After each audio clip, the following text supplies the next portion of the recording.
Oke, aman ya. Em, oke, baik.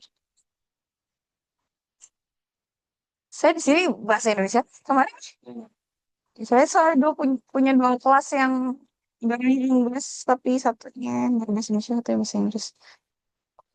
Oke, baik. Selamat sore semuanya. Apa kabar? First day of ini ya, puasa ya. Saya ini pagi ya ngomong nggak kelar-kelar. Oke ya, kita dengan sisa-sisa tenaga, em, kita hari ini akan belajar sesuatu yang semoga menarik ya. Em, ini adalah suatu paradigma, paradigma berpikir. Kenapa ini menjadi sesuatu? Wait, benar nggak ada anak IUP atau anak?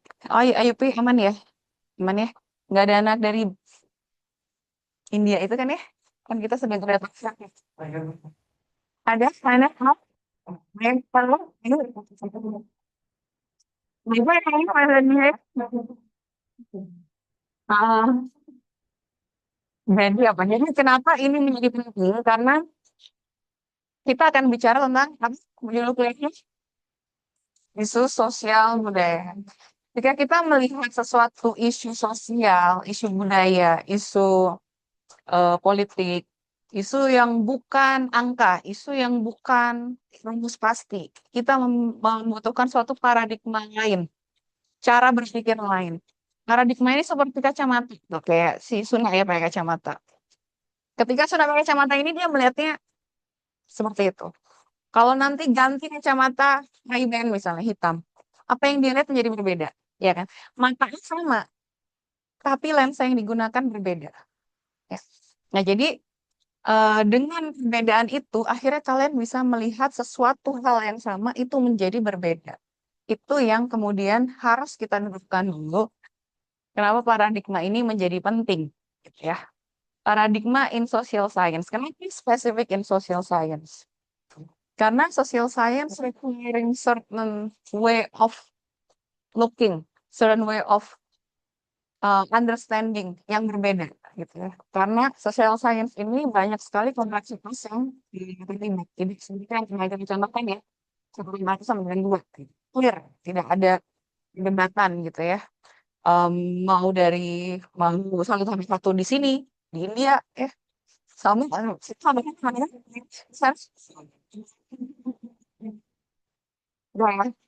Em, dan karena satu sama dengan dua dimanapun itu dia menjadi sesuatu yang objektif. Objektif dalam artian ya udah semuanya segeri itu. Tapi kalau konteksnya berbeda, misalnya eh, yang cantik di sini, yang sopan di sini, dengan yang cantik dan sopan di India, misalnya ya, berbeda. Bukan lagi menjadi ilmu yang objektif, tetapi menjadi subjektif tergantung. Depends on, itu menjadi matters gitu. Jadi untuk bisa memahami kedepanan ini kita butuh paradigma yang juga berbeda. Nah, sekarang kita akan memulai hal dengan sedikit kuis ya. Bukan kuis nih, kuis pesan aja. Tapi kayaknya ini cuma bisa diakses bagi 5 orang dalam satu waktu yang sama gitu. Jadi kalau emang yang tidak bisa mengakses, gantian ya. Gitu. Jadi temennya kalau udah selesai, mungkin segera bisa tinggalkan webnya. Penyimpangan yang sudah selesai, seperti yang lain yang belum bisa akses, bisa ini. Ya, kan hasilnya boleh di screenshot ya, kalau misalnya butuh. Kita kasih waktu berapa menit ini? 5 menit aja, oke. Karena harusnya pertanyaannya nggak susah.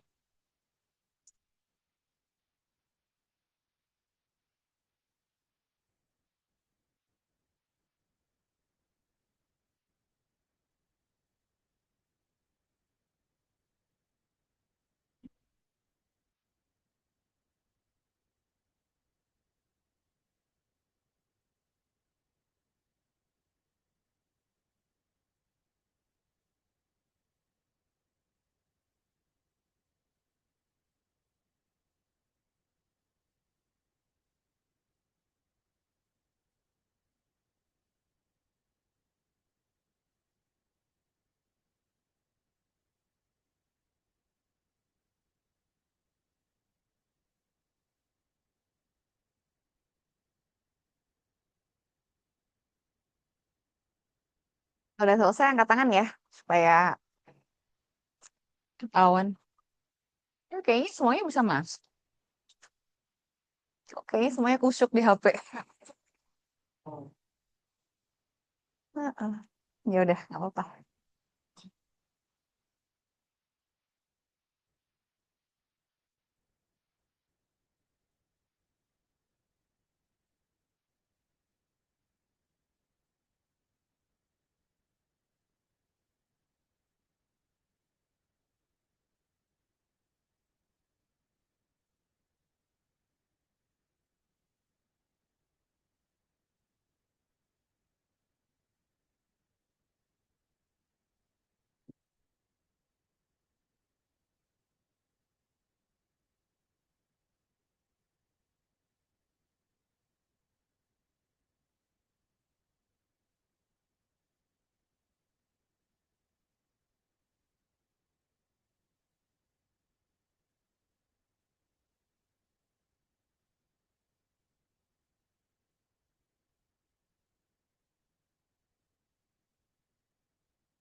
Sudah?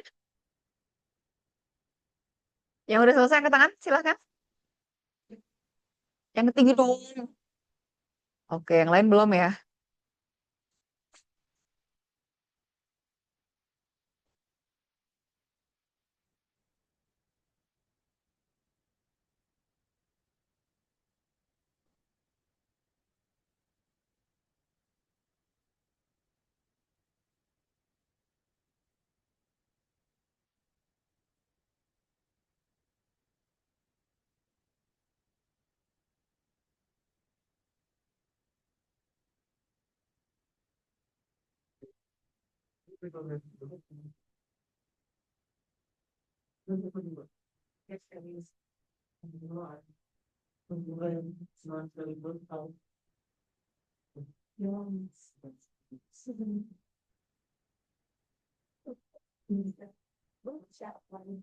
Sudah ya?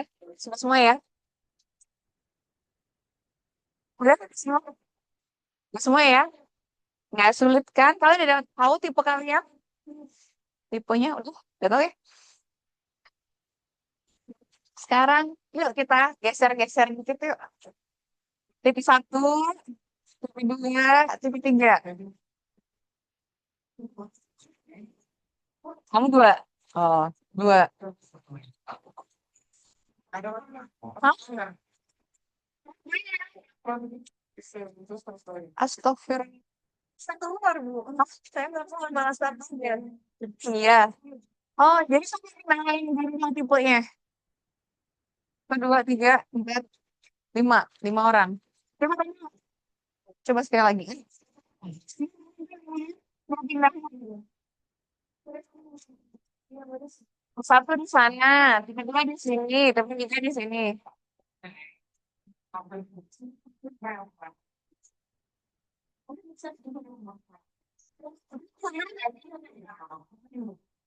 Oh, sok coba lagi.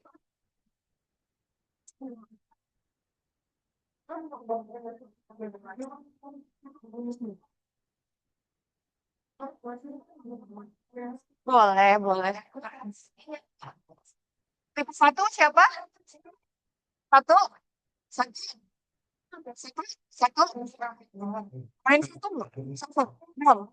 Ulang lagi.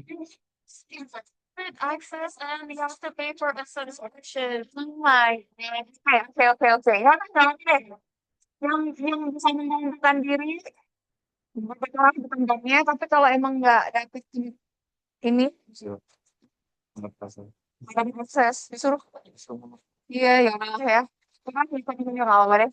Ini nggak serem ini kan mau ngapa mengadakan perbandingan pendapat Tapi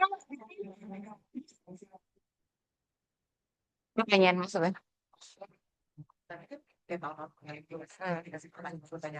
Heeh, heeh. Sih aku agak bedain sih sebenarnya. Cuman pengen beda. Heeh. Jadi ada beberapa slide yang aku tweak. Oke. Kalau jadi situ yang mana siapa? Siapa tadi satu? Nggak ada. Yang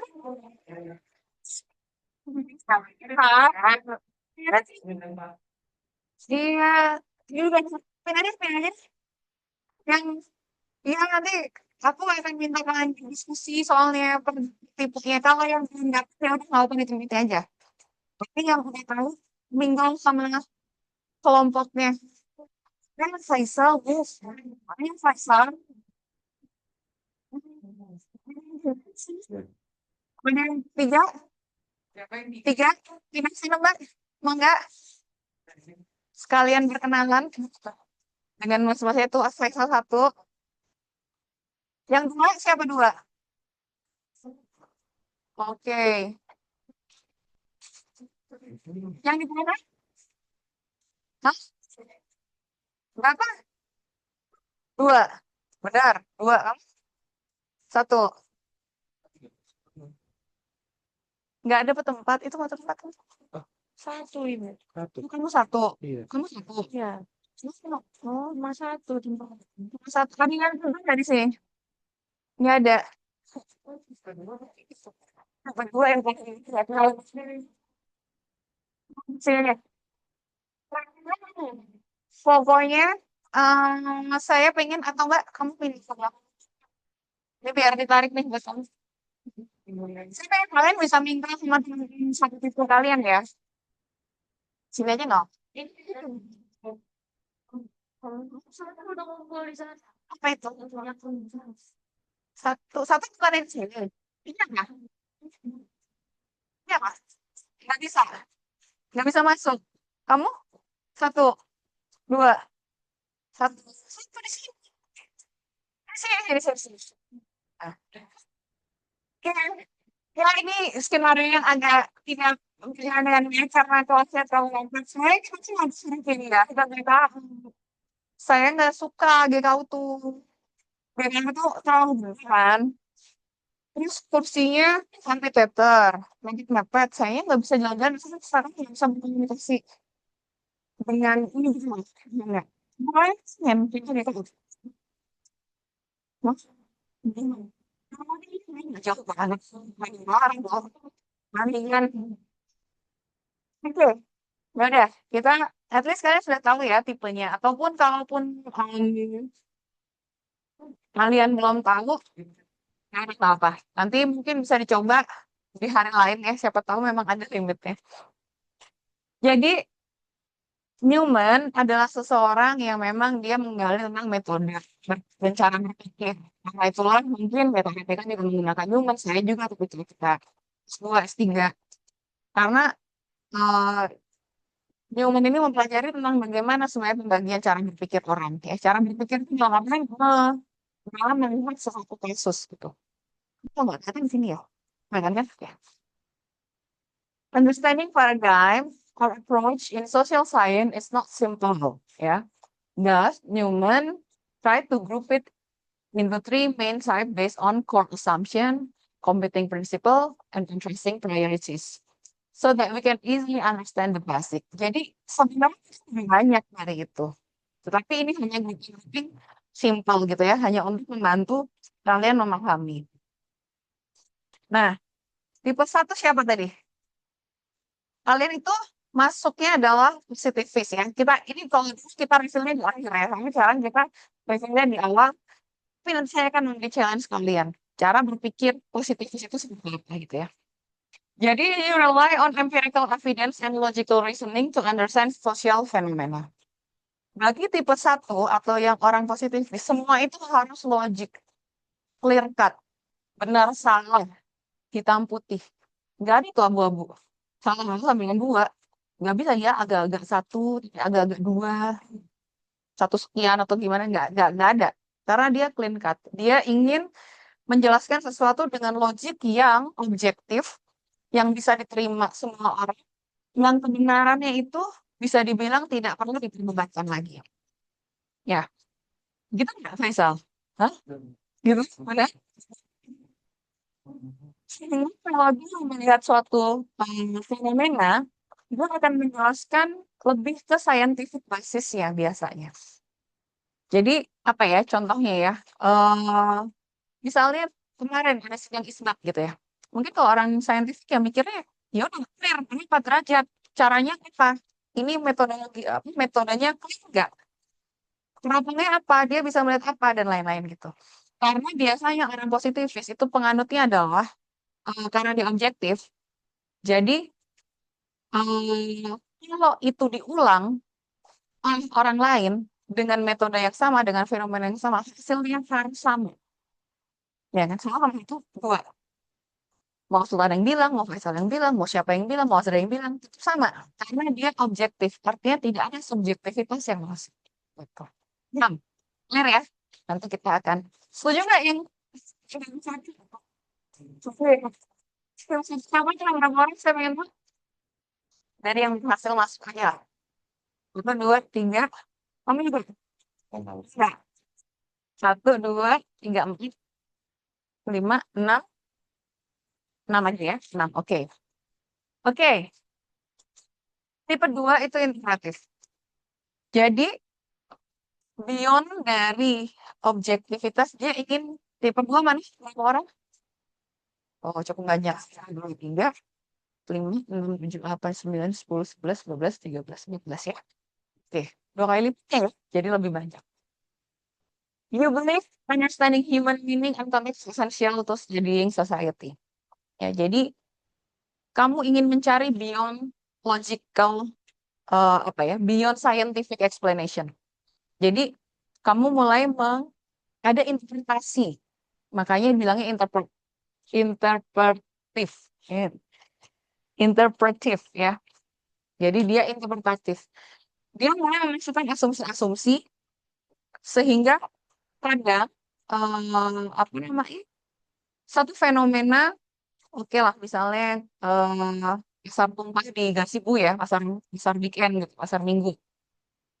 Dia mulai melihat ada perbedaan perspektif antara oh menurut parkirnya gimana, menurut yang jual gimana, menurut yang beli gimana, menurut pengguna jalan yang kesana gimana, mulai bisa memetakan dan memahami interpretasi masing-masing terhadap fenomena yang sama. Kalau yang tadi mungkin positifis, dia clear karena dia adalah seorang yang melihat sesuatu dengan guideline, ya. Ini peraturannya ini, yang dilanggar ini, dia mengganggu berdasarkan ini nih, clear, tidak ada perdebatan karena memang peraturannya bilang itu misalnya. Atau apa namanya? Oke, yang misalnya yang mungkin lebih objektif gitu ya. Tapi kalau indikatif mungkin lebih tertarik melihat hal-hal yang tadi. Menurut ini, menurut ini, menurut ini. Tapi sebatas itu. Jadi ingin memetakan, memahami dari berbagai perspektif dan berbagai interpretasi. Ya, oke. Benar nggak kira-kira? Yang juga. Benar, benar nggak?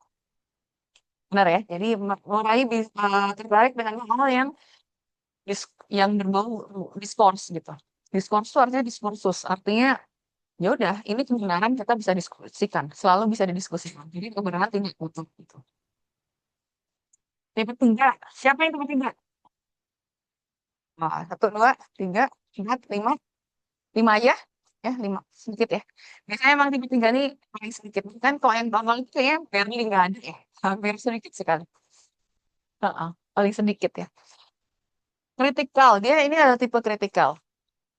You aim to uncover power structure and advocate for societal transformation. Orang kritikal biasanya dia sudah memiliki basis pendapat sendiri. Basis pendapat dalam artian menurut saya, menurut yang saya pahami, yang benar itu seperti ini. Yang ideal seperti ini berdasarkan teori tentunya, bukan hanya maunya saya. Kemudian dia melihat suatu fenomena, kemudian dia memahami suatu fenomena itu, tetapi dia ingin mengubah suatu fenomena itu menjadi sesuatu yang ideal. Jadi ada biasanya yang tukang ini ya, apa sih namanya? Tukang kampanye yang apa gitu, yang tukang kritik yang ingin mencapai. Jadi kalau yang integratif tadi yang maksudnya memahami sebagai suatu understanding, kalau yang ini ingin kemudian ini nggak benar, ini harus diubah gitu. Kayak misalnya ada PKL dibongkar, ini nggak benar nih gitu. Harusnya dibolehin dong. Terus kemudian kamu eh, membela si PKL itu. Ataupun orang yang kalau kita kan jadi orang kritikal, sini kita harus membela ke orang pihak Extend, gitu. Tapi selalu ada yang ingin dicapai. Bukan hanya setelah understanding, tapi perubahan. Benar nggak? Kayak ini sih. Aku bisa sampai itu. Saya sama. Nah, ini Pak. Malas ya. Itu sih mudah gitu ya, tapi malas. Oke. Nah, jadi ada tiga yang kita pelajari hari ini. Tiga ini memiliki, kalian bisa lihat nggak, apa namanya, cara cara pandang yang mungkin bisa menjadi sangat berbeda. Sekarang misalnya, apa ya, contohnya ya, em, ITB nggak boleh masuk, kalian kan nggak boleh masuk ITB kan mobilnya, motornya. Pasti dalam hati ada yang, ih, pengen sebenarnya. Mungkin coba dari satu tahun kita akan bicara apa? Secara secara ini apa namanya, orang positifis kira-kira akan bicara apa? Ini kalian ini dalam tiga ini tidak ada benar dan salah. Kalian tuh harus tahu semuanya. Jadi kalian, saya bukan orang positifis, tapi saya bisa membayangkan orang positifis akan bilang apa. Paham ya? Sekarang kok saya lempar isu tentang lahan parkiran di ITB. Kalau kalian harus membuat riset tentang atau topik TA yang diawali dengan riset PTA, ya. Kalian orang tipe satu akan mengusulkan riset seperti apa kira-kira? Itu mungkin yang lain bisa menebak, oh dia tipe satu paling mikirnya ngerisetnya bagian ininya gitu. Apanya? Ayo tadi mereka tipe satu.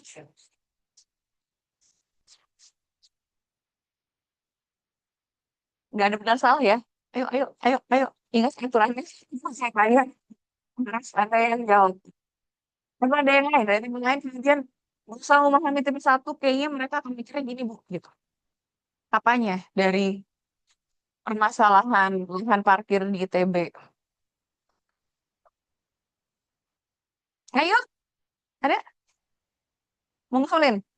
Ah, Mungkin kalau saya coba berpikir jadi positivis, yang dimana dia rely on empirical evidence tadi, itu mungkin mencoba memahami kayak sebenarnya kenapa itu jadi masalah. Kayak memang yang tersedia, kan memang sebenarnya udah ada yang disediakan ke mahasiswa ya. Memang itu nggak cukup ke kapasitasnya. Lalu memang berapa mahasiswa yang membawa kendaraan ke kampus, terus kayak mobilitasnya per hari mana jam-jam yang padat. ya, itu adalah cara kita bisa tesis banget kan? Mau? Mau? Mau? Chips itu mungkin bakal lebih nyari peluang apa dan cuma nyari yang apa lebih yang gak muat di parkiran kayak yang parkir di daerah depan Saman dan sebagainya dihitung dulu segala macam. Terus kenapa juga opsi kapasitinya itu kenapa, apakah karena dipengaruhi kebijakan Amerika Serikat nggak boleh bawa motor dan lain sebagainya mungkin kayak Oke, itu ya. Cara pikir contoh bagaimana tapi satu sama sama.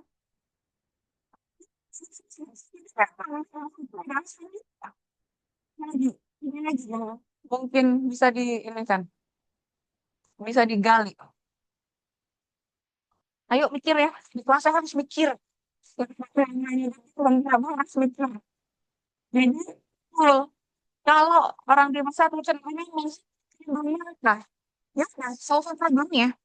Problemnya urusan penyakit siapa mah nggak penting. Problemnya apa? Berapa Siti? Oh, berapa? Berapa per hari? Jadi dia butuh berapa? Kalau dia butuh berapa, kita mau bikin harganya berapa? Jadi kalau gitu mau bikin parkir atau landmark. Kalau bikin parkir, lantai.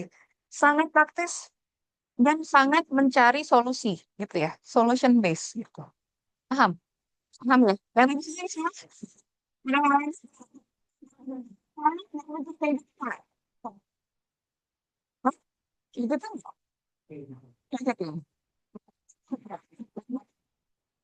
Oke, itu pengen udah mulai temuan ini ya kira-kira itu positif seperti itu. Jadi memang ingin mensolusikan sesuatu. Nah, tentunya ini ada plus minusnya ya. Oke, yang kedua dulu. Tipe dua. Tipe dua yang integratif.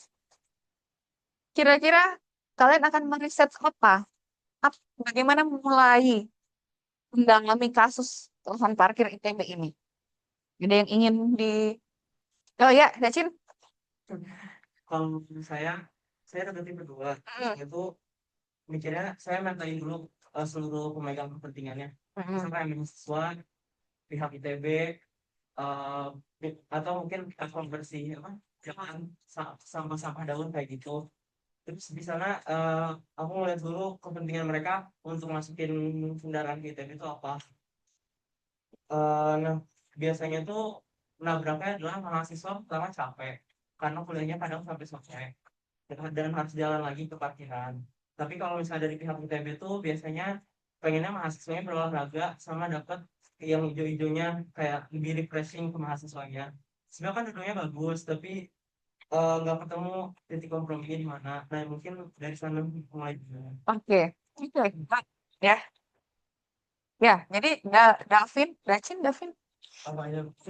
si, si Davin, dia berusaha memetakan tadi ya.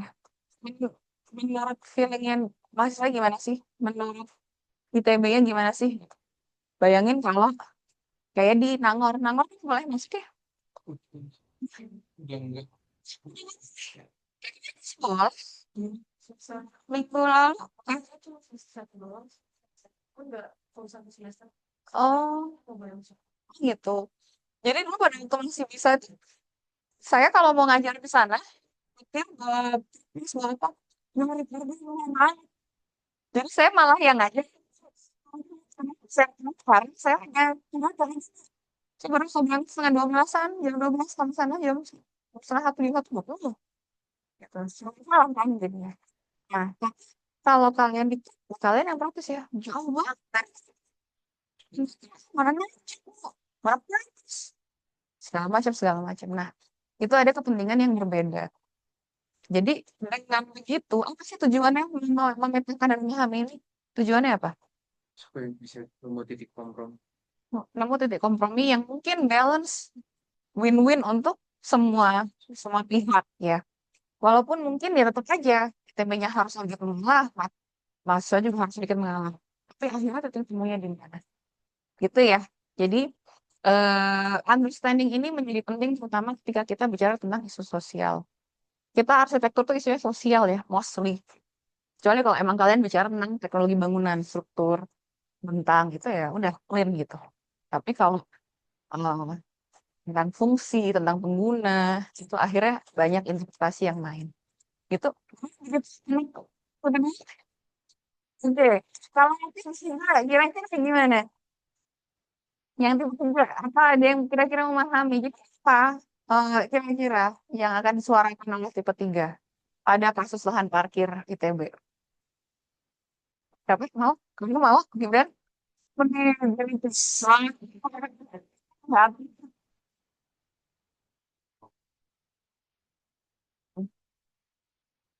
Hmm.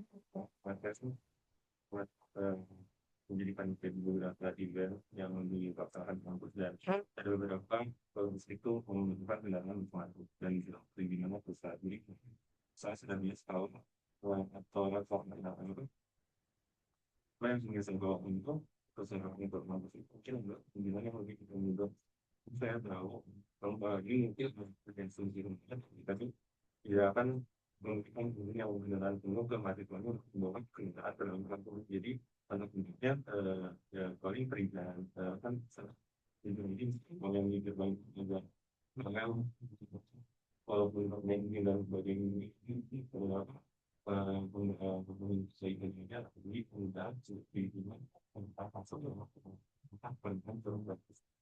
Oke. Oke, dari perspektif Gibran, ya udah, saya bisa memahami ITB itu nggak akan masukin kendaraan mahasiswanya. Tapi aku setelah ada kepentingan yang mau dikasih izin gitu ya, maksudnya ya. Oke. Itu lah. Yang tipe 3, hal lain selain tadi saya bilang, ada yang ingin diusahakan? Nggak ada. Atau nerima aja. Mhm. Kalau menurut saya ya Bu, kayak kan kita nggak boleh nggak boleh parkir dalam. Tapi kayak setidaknya lahan parkir di SR tuh rapi gitu loh, Bu, bagus. Dan kayak teratur aja gitu. Karena selama ini kita juga nggak bisa, maksudnya orang nggak cukup, terus jalanannya jelek, kayak parkiran motornya juga kan apa ya, material bawahnya kan juga nggak beraturan. Kayak setidaknya kalau misalnya emang kami nggak dibolehin masuk, fasilitasi yang ada untuk ya gitu kan. Gitu loh istilahnya. Kualitas yang ada harusnya diperbaiki gitu ya. Oke, dengan contoh ini ya dan nggak apa-apa, saya nggak masuk ke kampus nggak apa-apa. Tapi tolong perbaiki kualitas yang ada. Oke, good. Nah, jadi memang bagaimana kalian bisa bicara tentang tadi perizinan, bicara tentang fasilitas yang ada karena kalian juga memiliki perspektif mbaknya itu kan ya. Jadi kritik ini hampir mirip dengan interpretatif, ya. Tetapi kemudian dia menyuarakan gitu loh.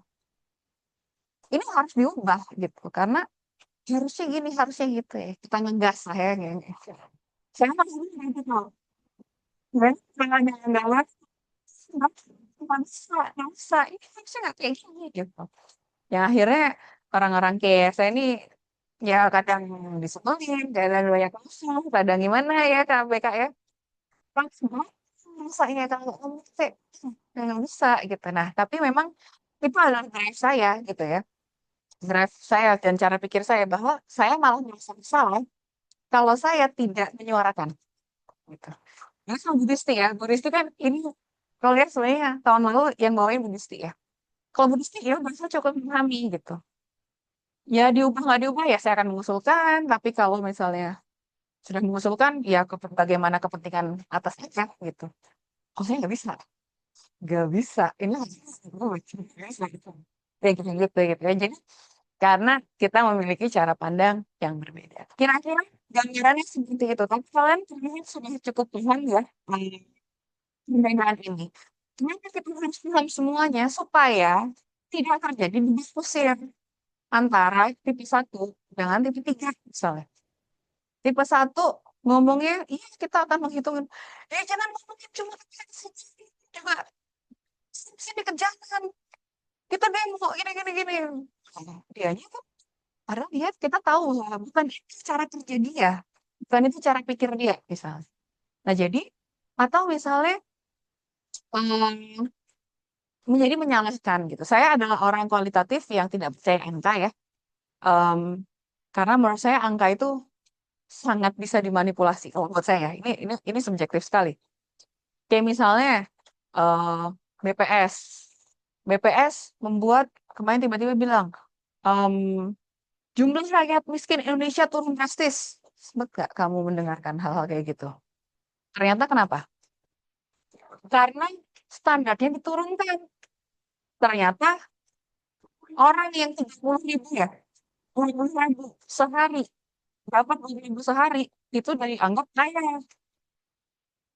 Dia nggak, ya, itu jelas manipulatif. Tapi akhirnya kita bisa melihat, oh dia cara berpikirnya seperti itu.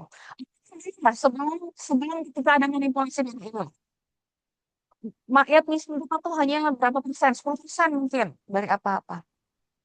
Kita jadi tahu, oh ya itu kerjaan dia. BPS emang bikin survei. Oh ya udah, itu kerjaan dia. Emang dia adalah perpanjangan tangan mereka. Ya, ada kepentingan politik di situ ya, gitu. Tapi kita tuh bisa melihat kalau saya, oke, angka itu artinya apa? Sekarang, tadi misalnya, kalau dulu pun misalnya masih berapa ya? Sebelum diturunnya jadi 20, itu berapa ya dulu ya? Ketika orang misalnya Suni dapat 100.000 sehari, Sultan 100.000 sehari, itu dia punya anak 3 misalnya.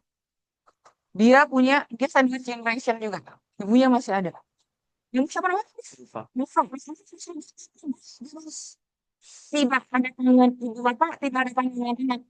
Bisa tidak bisa, tidak sampai bunga, bisa sendiri. Bukan 100.000 itu berarti sama. Tidak. Nah, jadi memang kita sadari bahwa ketika kita bergantung pada angka, ada yang missing di sini. Ada apa ya, kedetailan yang akan artinya berbeda gitu. Nah, itulah kemudian data WPS yang tadi misalnya, itu perlu diinterpretasikan oleh orang-orang tipe 2 gitu. Karena itulah kemudian riset ada yang namanya mixed method. Dia mempelajari kuantitatifnya, kemudian dia mengartikan apa artinya angka ini gitu. Nah, kemudian nanti ada yang tipe 3 yang kemudian ini harusnya bagaimana? Diubah dong, harusnya dong, nggak bisa dong 20.000 udah ini harusnya yang tukang keluar-keluar itu NGO apa itu adalah orang-orang radikal gitu. Sama ya, tapi ya kira-kira ya. Oke, kita lanjutkan ya. Paradigm as ways of seeing the world. Jadi tadi saya sudah bilang paradigma ini sebenarnya lensa, lens shape yang membuat kalian melihat what counts as reality. Kalau lihat tadi 100.000 realitasnya ya udah dihitungan 100.000 clear. Kenapa BPS selalu menggunakan kuantitatif? Karena itulah the easiest, the fastest way. Kamu bisa bayangkan kalau kamu melakukan kualitatif research kepada satu Indonesia, gimana caranya? Hah? Mau kapan selesainya gitu ya? Satu orang yang ditanya gimana konteksmu, kamu punya anak berapa, kehidupan gimana, kamu ada cicilan rumah enggak, kamu ada utang enggak? Siapa tahu dia nggak punya apa-apa, dia nggak punya keluarga, tapi ada utang orang tua yang diwariskan ke dia jawaban ya kan akhirnya itu menjadi susah untuk dihitung cepat karena itu kenapa yang namanya statistik itu biasanya dia menggunakan clear cut gitu positifis karena itu kemudian menjadi cara cepat untuk menilai suatu perubahan atau perkembangan atau hal lain ya. What counts as reality, what counts as knowledge, what matters, what is important. Itu juga berbeda ya. Ada yang kita sudah ini kan. Which method makes sense? Jadi kalau yang tadi survei itu menjadi kuesioner menjadi easy. Tipe 1. Tipe 2 kuesioner bisa nggak? Bisa. Harus close atau open ended question? Tahu nggak close ended question, open ended? Close itu apa? Ada nggak? Hmm? Yes or no, betul. Close tuh yang benar-benar yes or no atau pilihan ganda. Terus color gitu. Sebenarnya cuma 3. Merah, hitam, putih. Close. Nggak ada pilihan lain. Sehingga lebih disterilkan, konteksnya lebih mudah dihitung. Kalau interpretatif biasanya kalau bikin kuesioner bikinnya apa? Open-ended, isian. Bisa isian pendek, bisa kalau mau konteks yang lebih panjang, bisa isian panjang. Ya. Untuk dia harus tahu juga apa sih pendapatnya. Gitu. Nah itu bedanya ya. Oke? Nah ini pertanyaan ontologi. Ini sekilas aja ya.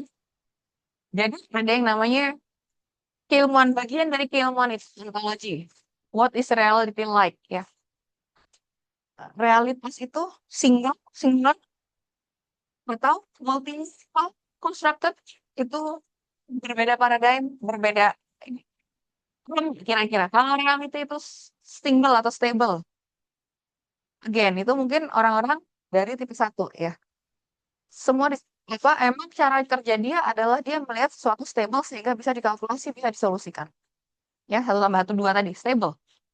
Tapi kalau dia multiple, ada kemungkinan yang ini cerita gajah saya kemarin itu ya, multiple reality. Cara pandang yang berbeda menghasilkan realitas yang berbeda. Constructed, apa artinya constructed? Dibangun. Tadi siapa yang bangun? Siapa yang bilang? Kamu. Itu artinya reality itu dibangun. Dari pengalaman pribadi lokal.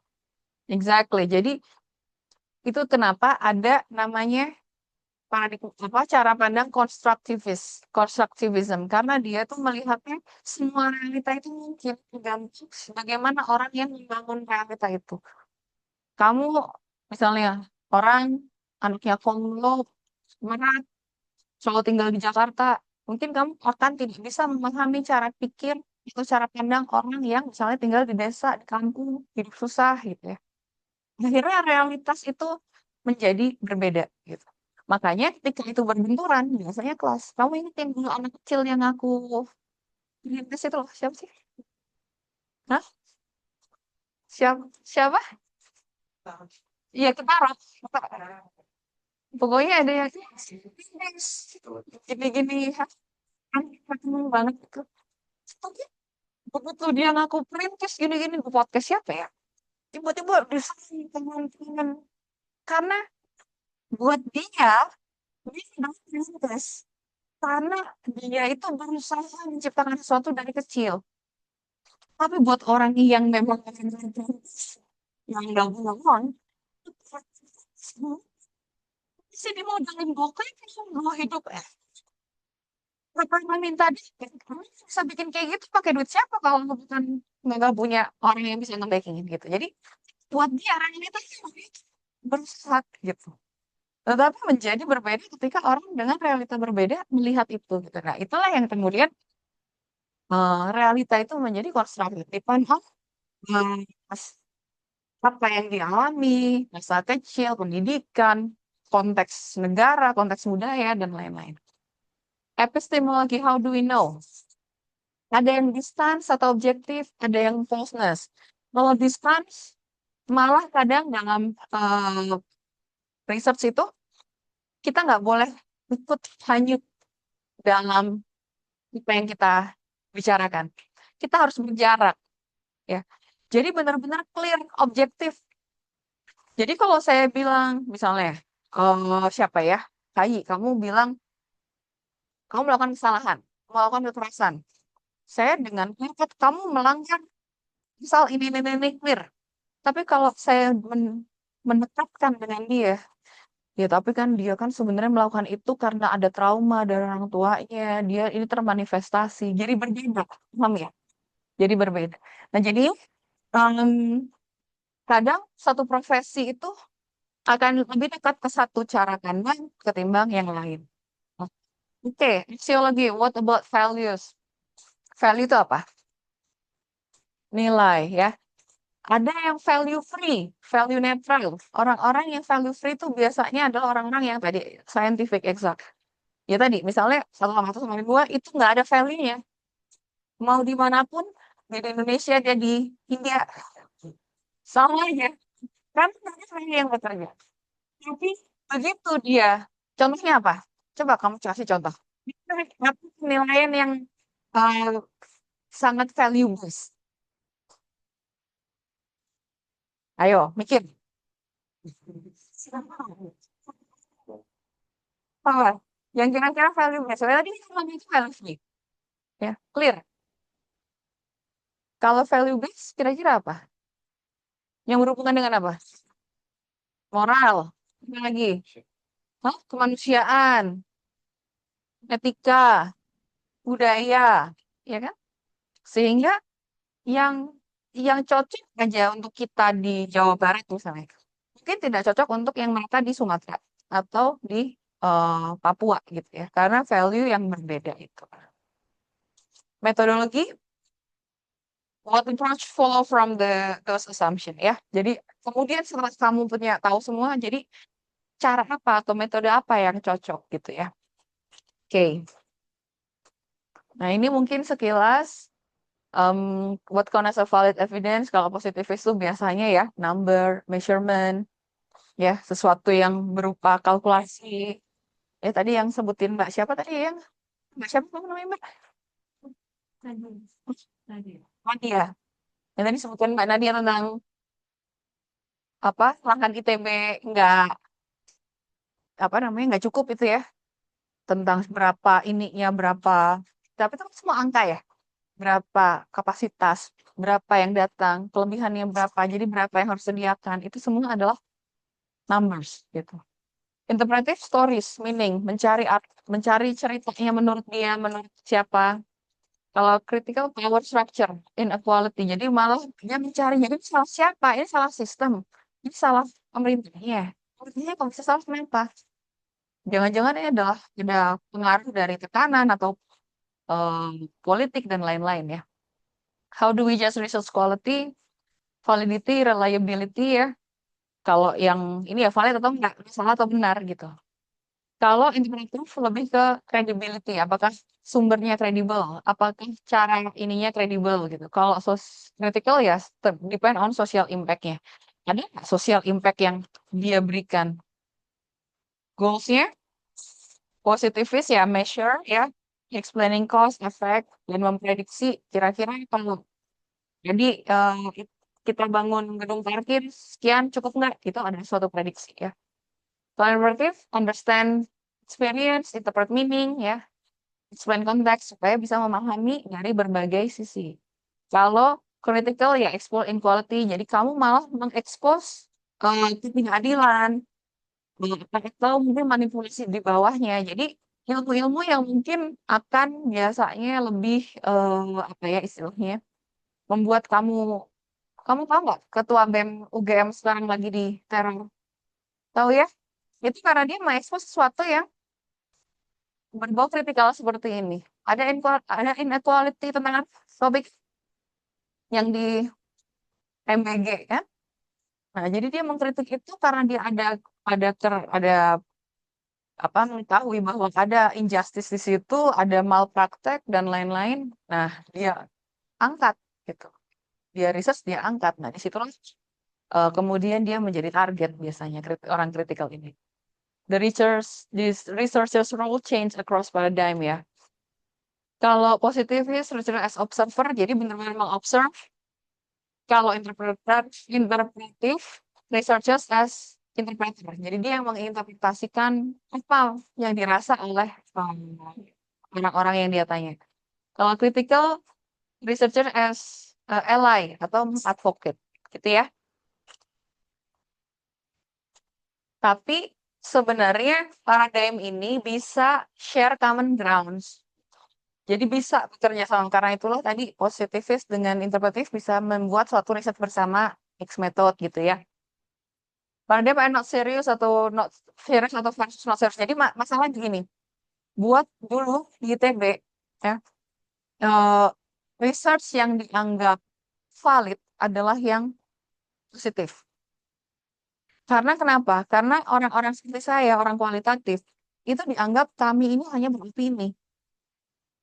Ya enggak? Saya mendengar cerita dari siapa, saya mendengar dari siapa, terus saya merangkum.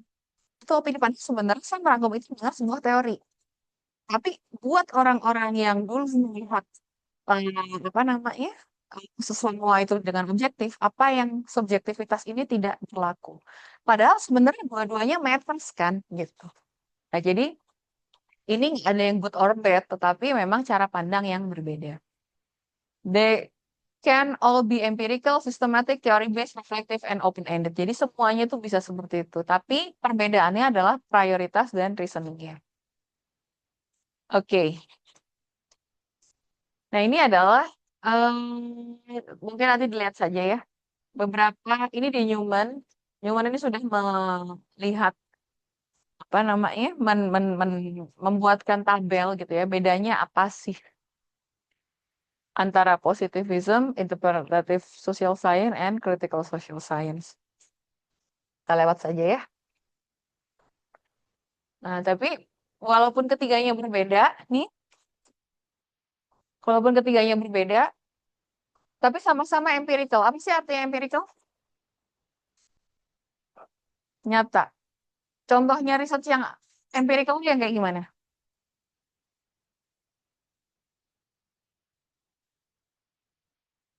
Empirical itu artinya ya data yang benar-benar empirik kamu ambil di lapangan, real. Bukan teori, bukan apa archival, bukan studi literatur. Kalau studi literatur kan kamu yang baca. Kalau empirik itu kamu turun ke jalan, kamu survei, kamu ambil data, itu adalah sesuatu yang empirik. Ya, jadi ketiga-tiga paradigm tadi itu emang bisa empirical ya. Kemudian tiga-tiganya juga sistematik. Jadi walaupun berbeda, tapi mereka punya meticulous ways to do the analysis, to do percobaannya gitu ya. Dan ketiganya juga theoretical, tetapi menekankannya hal yang berbeda ya dalam perkembangan dari argumennya. Dan publik dan ketiganya juga tetap harus divalidasi oleh researcher lain, jadi tidak bisa apa namanya di keep gitu lah. Maksudnya semakin karena itulah ada jurnal Q1 Q2 karena itulah kemudian mengetes validitas dari researcher lain gitu ya. Karena kalau dulu tuh pernah ada kejadian di suatu paper itu akhirnya orangnya di blacklist.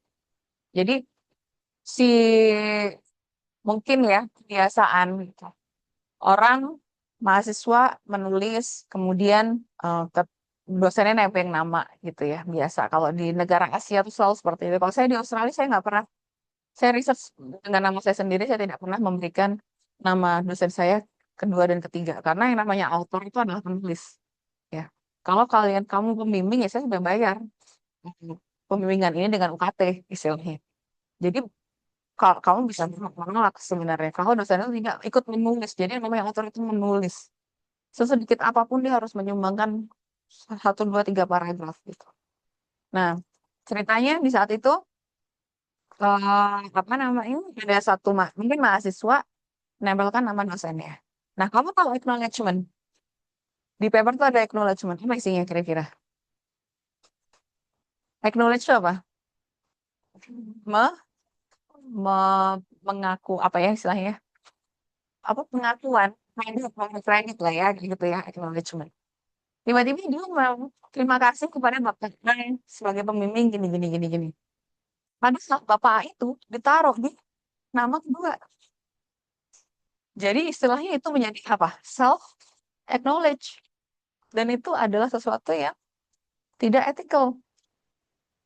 Nah, akhirnya penulisan karya itu dilaporkan kepada publishernya, di take down, orangnya di blacklist dari jurnal-jurnal dalam rangkaian dia itu. Tapi itu artinya ada peer control, ya kan ya? Ada peer control. Dan bahwa orang itu bisa menilai dan bisa menginfo kalau kamu memang melanggar etika, ada ethical misconduct. Karena itulah research itu harus dibuat publik sehingga orang juga bisa melaporkan jika ada ethical misconduct atau jika ada argumen yang berbeda bisa melawan. Saya tuh pernah dulu pada waktu di S3 tuh dibilang kalau nulisnya yang informatif biar orang tuh biar orang itu merasa panas. Kalau orang panas dia akan membalas menulis at least dia citing kamu gitu.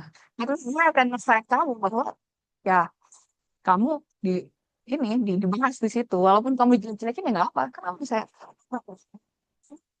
tuh bisa ada. Jadi ya sudah, tapi maksudnya menjadi publik itu menjadi penting gitu ya. Self reflective juga sama ketiganya bisa dan open and process. Oke, kita next ya. Nah, saya ingin mencoba kalian mulai berpikir ya. Ini satu contoh dulu gambar. eh Oke, mungkin saya ingin, nah di sini kalian coba yang tipe 1. Next akan bicara mengenai apa penilaian kalian akan ini.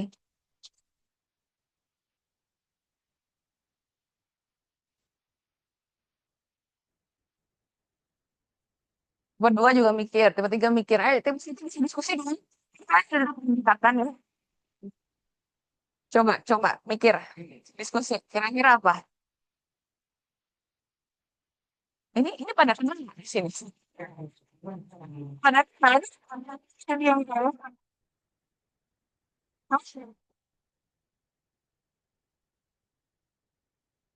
apa yang akan kalian size? Silahkan tipe 2 juga diskusi ya. Tipe 3 juga silahkan diskusi. Saya akan meminta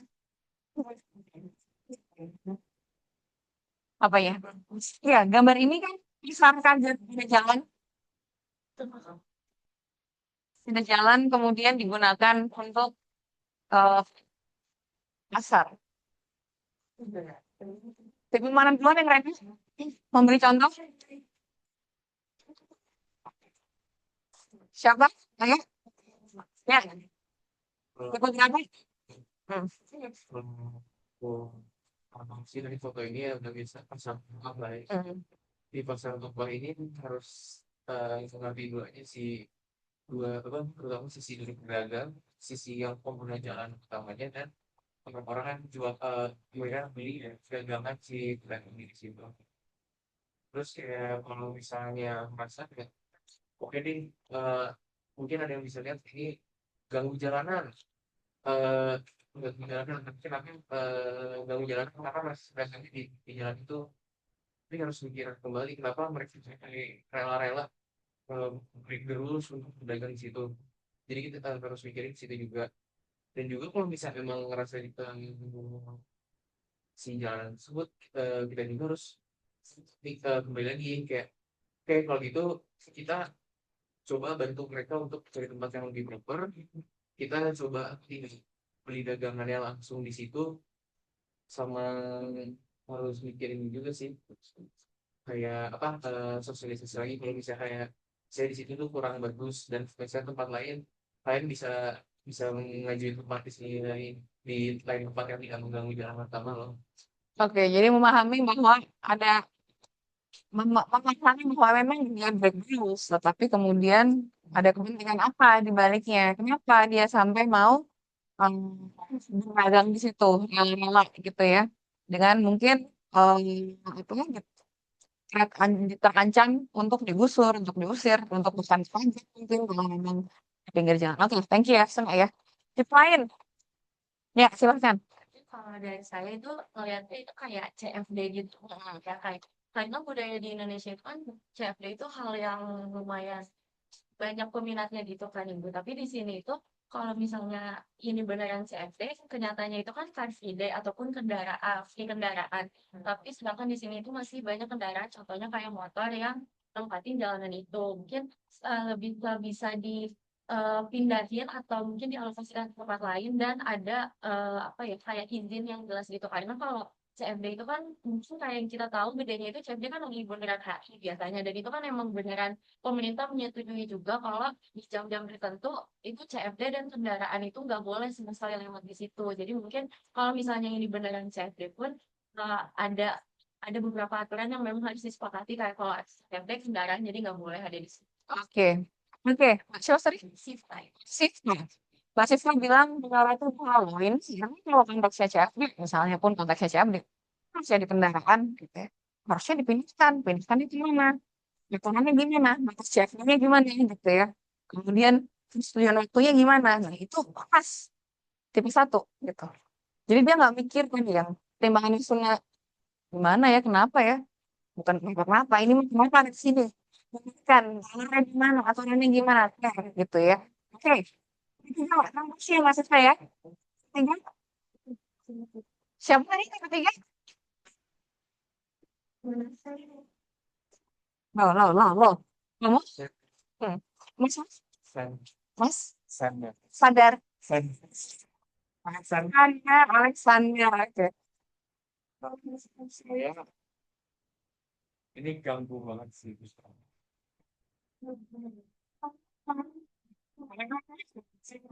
ya.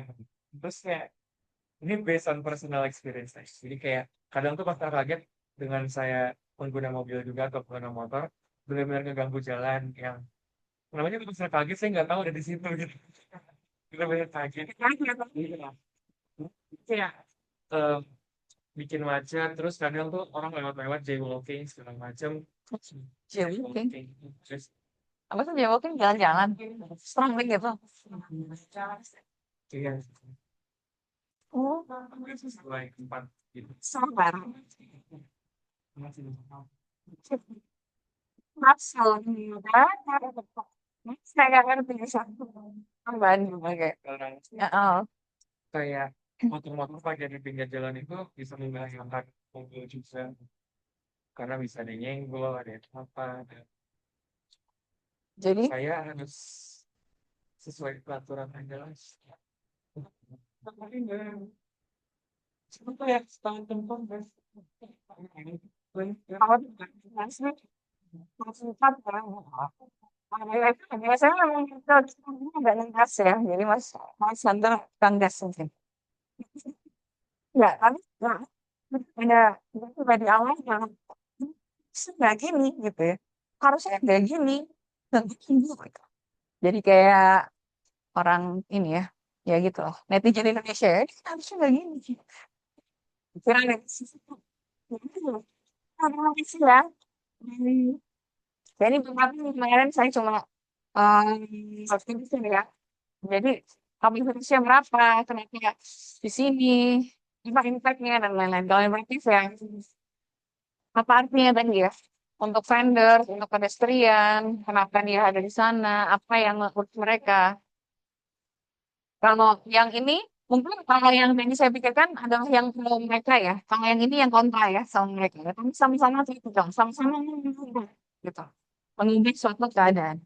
Again, coba yang ini. Ini konteksnya perumahan padat penduduk yang mungkin perkembangan dari area informal itu. Coba kalian bisa menilai apa atau bisa mendiskusikan apa dari semua titiknya. Silahkan diskusi. Ya, silahkan ya semua diskusi. Kalau bisa diskusikan, kayak gini bisa. Ini loh, supaya selesai diskusi. Kalau nggak diskusi, gimana?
Sangat.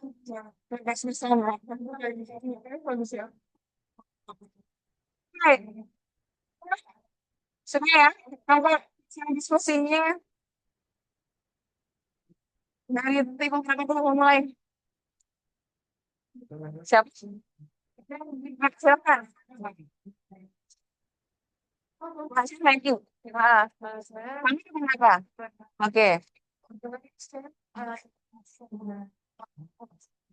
Nah, itu waktu itu kasus yang setelah itu.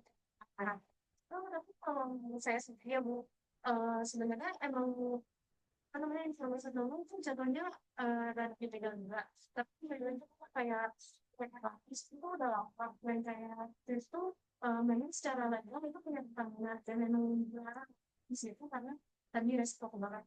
Cuma balik lagi kayak namanya legalitas itu kan sangat semacam lembaga kan. Jadi kayak nggak bisa nyalahin orang juga kalau menurut saya. Tapi kalau misalkan ada kesempatan relokasi sebenarnya relokasi kebetulan kaya. Oke, oke. Jadi emang ada masalah yang mereka sudah lama di situ dan mereka tidak tahan di sini. Gitu ya, dan mereka sudah membangun kehidupan di situ gitu. Gitu ya Mbak ya, berarti ya. Tapi walaupun kamu tadi bilang bahwa memang itu harus diakui itu bahaya gitu. Tapi bagaimana mencari solusi terbaik? Apa ya? Itu yang lain siapa? Ini siapa? Gibran, Isal, ya Isal. Isal, Isal. Isal.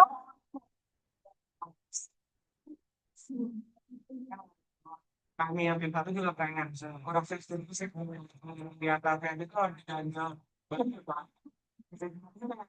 Caranya ada kan gitu. Itu termalu kan. Kalau dari mana dari makin ini tuh banyak kan gitu anaknya mungkin anaknya banyak dan kami itu kayak kurang sehat buat anak-anaknya juga sih Bu. Dan kayak dengan langsung fit mereka tuh bangunnya yang lumayan agak kesannya agak maksain itu sih Bu kayak ada 2 lantai itu yang jadi kayaknya kurang safety kita 1.000 gue ditinggalin makanya lebih baik direlakan aja pakai langsung kayak begitu. Oke, jadi Sal tadi bilang ya, aplikasinya harus berani gitu ya. Harus ditimbang sama batu biar nggak tambah ya, itu bahaya banget. Itu juga ada ya. Jadi memang yang akhirnya itu adalah ini bahaya gitu. Ini bahaya, tidak layak. Ya, kenapa bahaya? Karena kalian sudah memiliki standar-standar security yang safe, ya kan ya. Yang safe itu ya harusnya ya cukup kuat kolomnya, walaupun bukan harus seperti ini, tapi harusnya rumah itu kuat gitu ya. Karena itu kalian mengusulkan untuk direlokasi saja. Oke, oke. Tipe 2 tadi sudah, tipe 1 ini selesai ya. Tipe 3 apa yang mau diobrolin? Tadi siapa?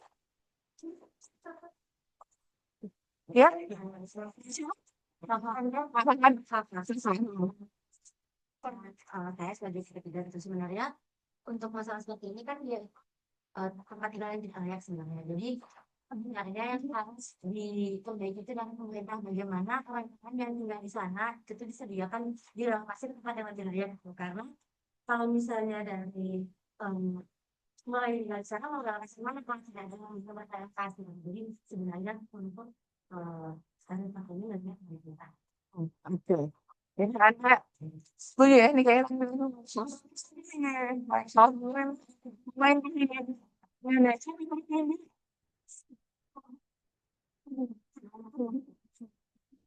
Enggak bisa. Nah, bisa. Anjing gue masih story. Ya. Sekarang kan saya beri candaan, kereta benar. Ya, oke.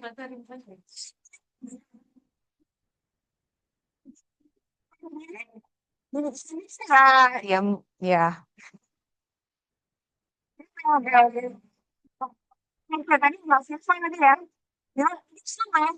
Contohnya dengan mungkin swasta tadi, tapi swasta nanti itu berapa sih? Karena ini tidak safe, fair gitu. Alasannya yang tidak safe. Yang Mbak tadi mungkin bilang ini bukan salah pemerintah gitu ya. Kenapa? Kok orang ini harus sampai tinggal di situ? Karena mungkin pemerintah juga tidak berhasil menyediakan area yang tinggal yang layak. Mau nengahin? Terus jauh. Orang akhirnya harus struggling sendiri gitu ya.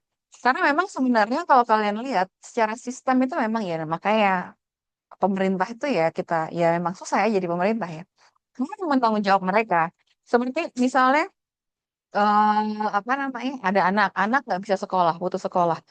Ya kita bisa aja nyalahin lah itu kan lo nggak punya duit orang tua lo yang kerjanya kurang keras. Tapi sebenarnya kan pemerintah itu harusnya hadir untuk menyediakan pendidikan. Ya, itu adalah amanat undang-undang gitu. Jadi karena itulah orang-orang ini tadi mungkin Bapak juga menuntut itu. Itu kalau ya ya semua yang semua juga sangat pribadi banyak ya. Kayaknya dia kerjain gitu. Kemana yang mungkin layak untuk mereka. Jadi walaupun sama, tetapi tangannya berbeda gitu ya. Karena cara pandang yang berbeda tadi. Oke, lagi ya. Nah ini. Cara apa? Ada orang tidur. Oke. Silahkan diskusi lagi ya.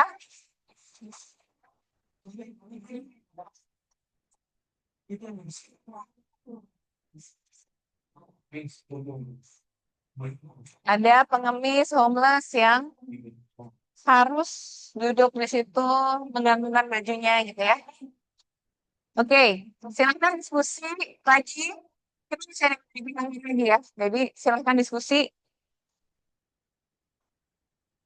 Kita masih punya waktu.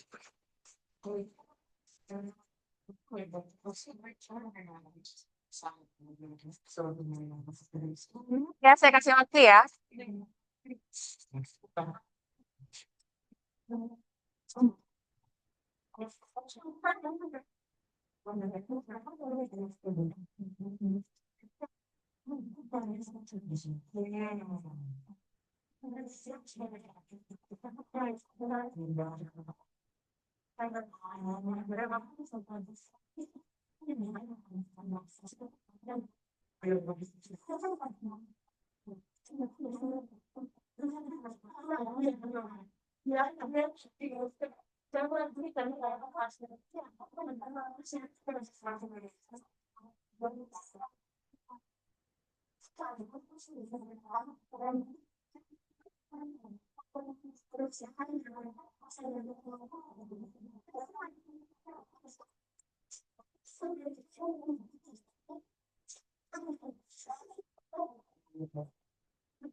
Ya, praktis saja. Ya, praktis saja.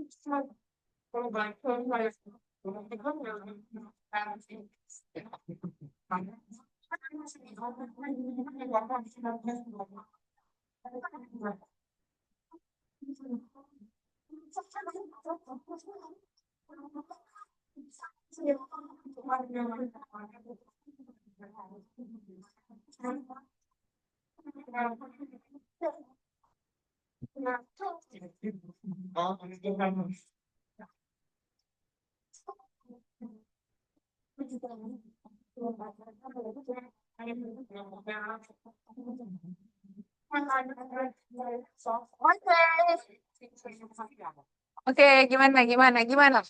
Seru sekali. Gimana?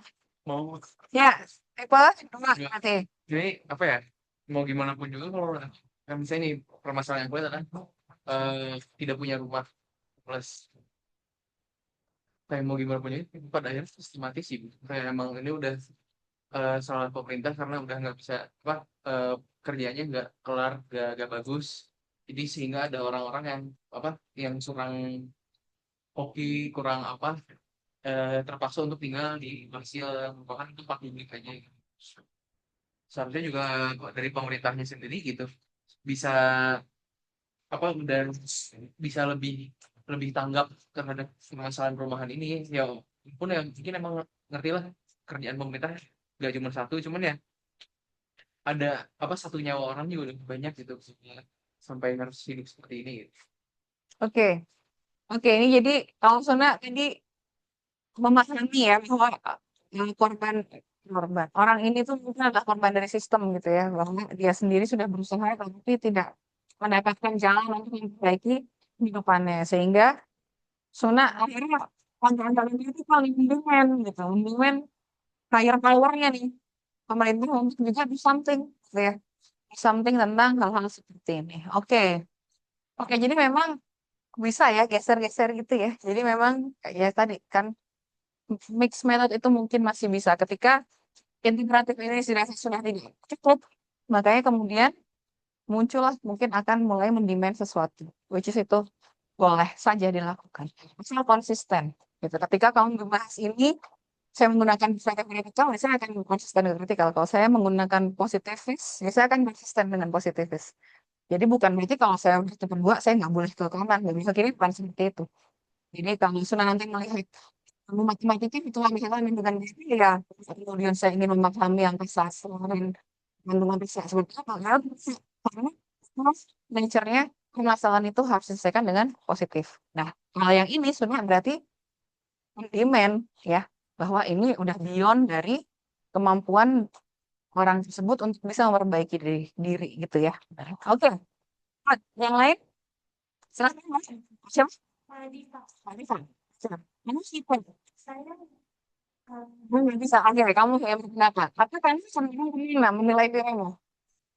saya bisa nilai sendiri cenderung ke mana. Saya punya pendapat.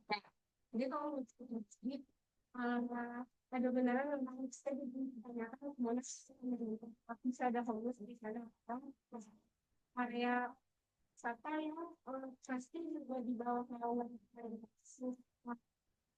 apa yang kita baca sama ini based on my experience saya pernah baca jurnal itu membahas soal anak-anak homeless ini yang mungkin udah di kerjaan karena mereka memang udah nyamannya seperti itu dan kesehariannya seperti itu kita bukan lagi ke konfliknya jadi mungkin sebenarnya mereka punya kemampuan untuk bekerja hal lain tapi karena memang itu sudah jadi kesehariannya mereka jadi mereka bilang untuk melakukan sama lagi. Oke, oke. Ya ini berarti melihat perspektif dari homelessnya itu sendiri gitu ya. Ketika kita misalnya orang lain sibuk menuntut ini harusnya dibenerin. Ternyata sudah bisa dibenerin, malah individunya yang tidak berlalu mungkin tidak semua, tapi ada beberapa yang memang ya seperti yang kita temui ya, penyelewengan gitu kan, um, pengemis gitu, itu kan akhirnya menjadi canggungan dalam tanda kutip ya. Terus karena itu adalah the easy way to get money gitu. Martin juga kan ya, kemarin kan katanya gajinya gede ya, sumber maksudnya kayak gedean keluarga, jadi parkirnya ya, ada ya. Juga ya?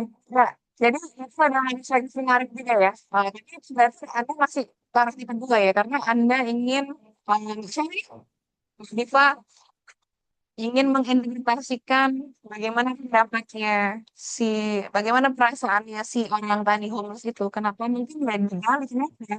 Kok dia tuh bisa nyaman? Apa yang membuat nyaman gitu ya mungkin. Oke, lain lagi menarik. Saya suka kalau banyak pendapat kayak gini ya, karena pendapat itu bebas gitu kan. Misal kita pada koridor yang ini, jadi biasakan terus terbiasa mengungkapkan pendapat. Udah aja dari sini satu tiga dua lagi. Ini nanti yang tengah Saya yang tadi ke kosan tadi lu kasihan. terus.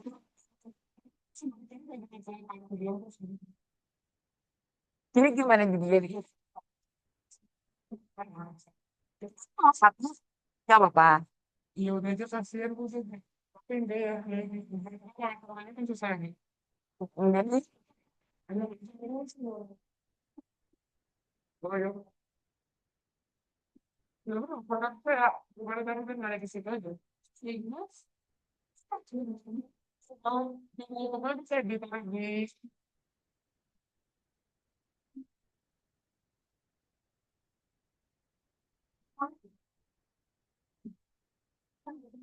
yang di urut pengen lain gitu.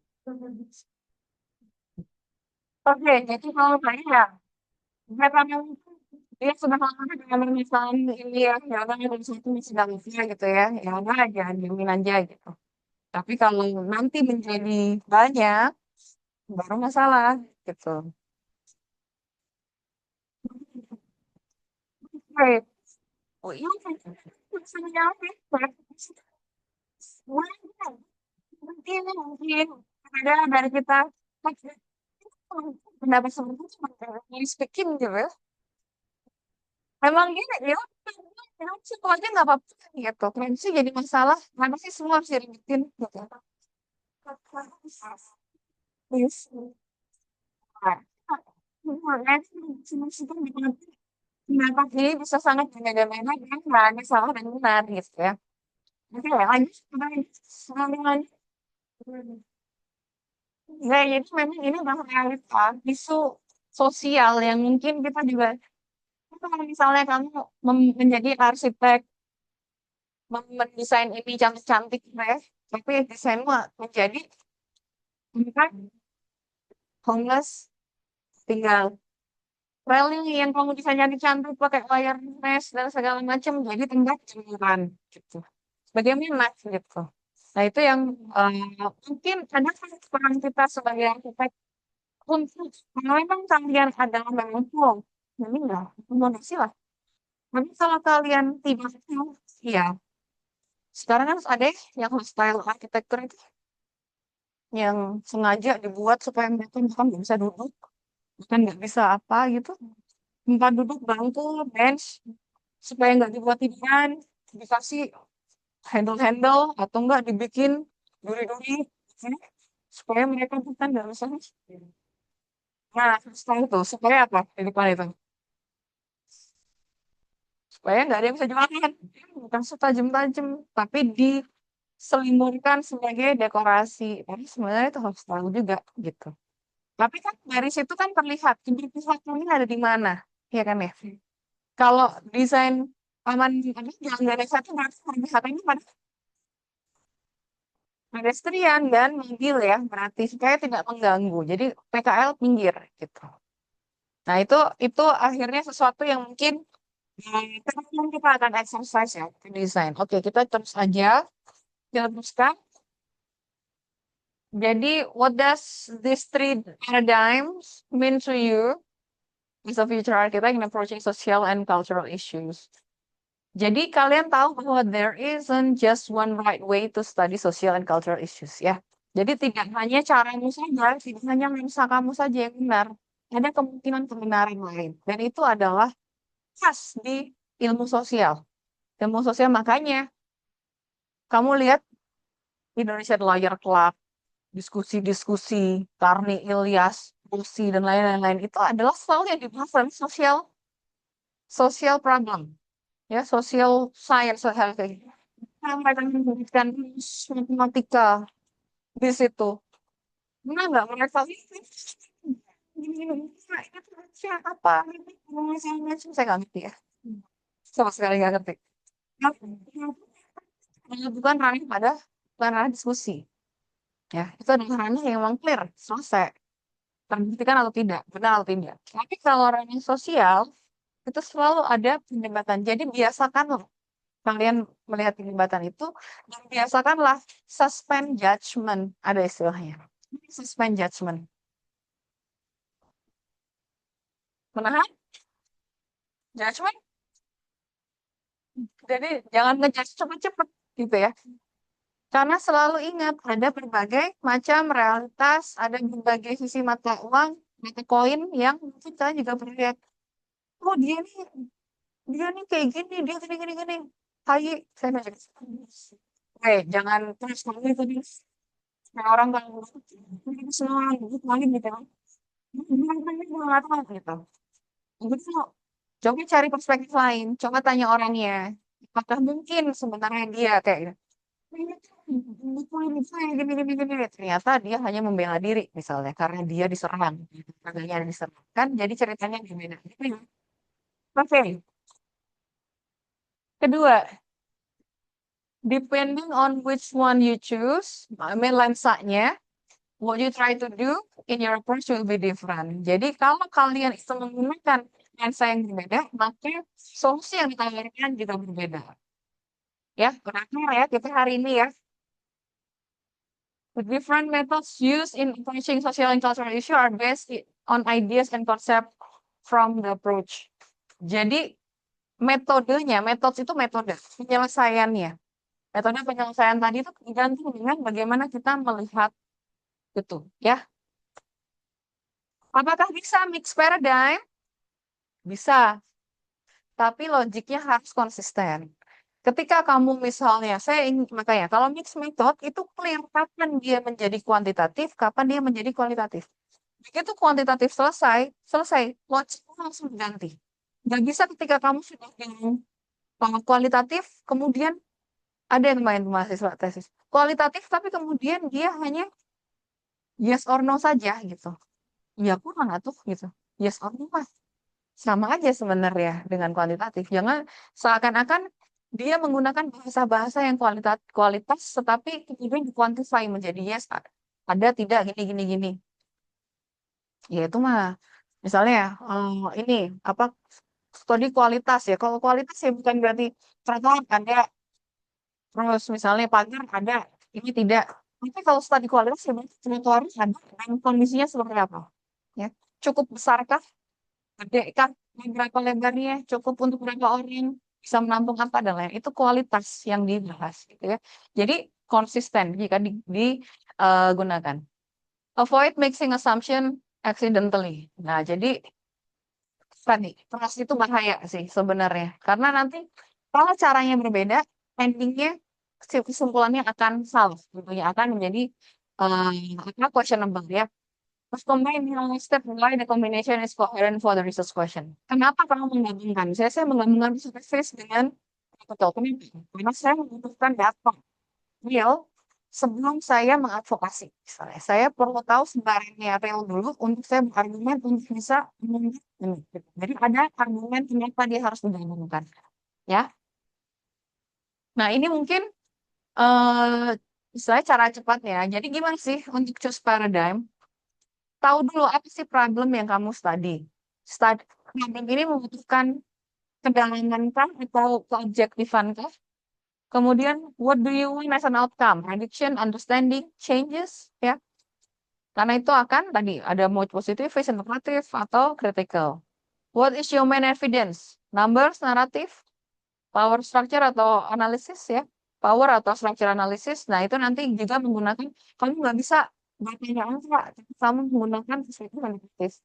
Itu yang mau diinterpret gitu, angka. Ya, kamu harus menggunakan, mau nggak mau, harus menggunakan metodenya yang positif gitu. Kemudian baru hasilnya kamu interpret gitu ya. And what is your final output? Technical recommendation, meaning map, or interventional strategy ya. Itu saja mungkin ada pertanyaan nggak? Enggak ya, semoga ini bisa membuka at least minggu depan kita akan belajar yang lebih penting lagi ya. Kita akan belajar filosofi. Tapi belajar filosofi? Hah? Berapa? Sayang ya, sebenarnya harusnya itu semua jadi filosofi itu kan akar dari pengetahuan ya sebenarnya. Jadi harusnya kita harus belajar itu gitu. Dan setelah kalian tahu paradigm, itu kalian tahu terus kalaupun kalian mengikuti kuis tadi gitu ya, nanti kamu sudah bisa mereka-reka saya ini biasanya mikirnya kayak gimana sih gitu. Yang mungkin empat plus dan minusnya kalian sudah mulai bisa melihat. Minggu depan kita akan belajar filosofi dan kaitannya dengan arsitektur. Ya, jadi saya ingin membuktikan bahwa memang ada filosofi-filosofi yang benar-benar bisa tertarik ke desain. Jadi yang energi filosofi, yang energi histori, tolong nanti mulai di ya. Kita akan belajar eh, untuk membalikkan pandangan kalian terhadap hal-hal yang seperti itu. Oke, terima kasih. Kak Rebecca, ada yang mau ditambahkan? Ya, cukup. Oke, terima kasih sekali. Saya senang saya kalian diskusi ya. Biasakan ya diskusi seperti ini di sini ataupun di luar kelas. Terima kasih. Assalamualaikum warahmatullahi wabarakatuh. Thank you.